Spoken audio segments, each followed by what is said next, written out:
આજ દૂર થઈ ગઈ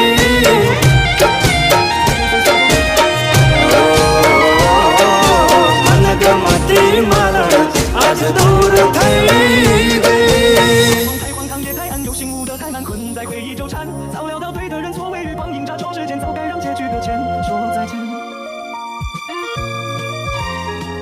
વિકી, તું આમ ઉદાસ ના થઈશ.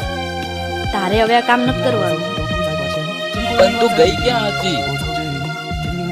જો, આ મેડમનું બહુ મોટું ફિલ્મ પ્રોડક્શન છે. એમને મને ફિલ્મની ઓફર બી કરી છે ને હવે તને બી હું સાથે લઈ જઈશ. સાચું?